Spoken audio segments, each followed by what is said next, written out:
Bonjour Léonie. Bonjour. Vous avez sorti Hoodoo Darling aux éditions Casterman, c'est ça? Oui. Ça parle de quoi? C'est une BD d'abord, faut préciser. C'est une BD qui se situe dans une Nouvelle-Orléans un peu fantasmée dans les années 60. Oui.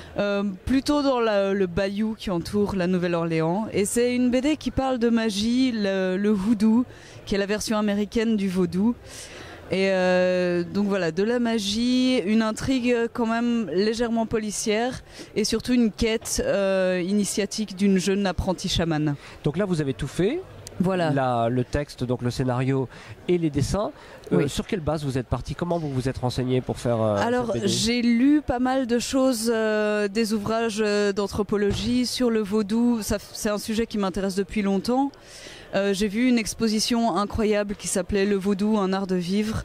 Et c'est vraiment ça qui a été l'élément déclencheur. C'était où ça? C'était à Genève, au musée d'ethnographie. Je crois qu'elle s'est déplacée ensuite. Et il y a eu plusieurs livres qui ont été édités, un recueil de textes d'anthropologues et d'ethnologues, et un livre visuel avec des photos de tous les artefacts. C'était une exposition extraordinaire parce que des objets qui n'étaient jamais sortis des temples haïtiens ont été sauvés en fait par une collectionneuse suisse qui les a ramenés à Genève suite à la destruction de centaines de temples en Haïti. D'accord. Et donc, voilà, ça a été l'élément déclencheur, mais le thème du chamanisme et de la magie est quelque chose qui m'intéresse depuis longtemps. qui vous intéressait. Mais pour le texte lui-même, on a suffisamment d'éléments, suffisamment d'écrits sur ce sujet-là? Il y en a énormément, mais j'ai beaucoup brodé quand même parce que je voulais pas que ce soit quelque chose de lourd en fait. Le hoodoo et le contexte dans lequel se passe l'histoire, mais je voulais pas raconter, c'est pas du tout un historique de cette religion, c'est vraiment une aventure qui concerne des personnages qui pratiquent cet art de la guérison, ce contact avec les esprits.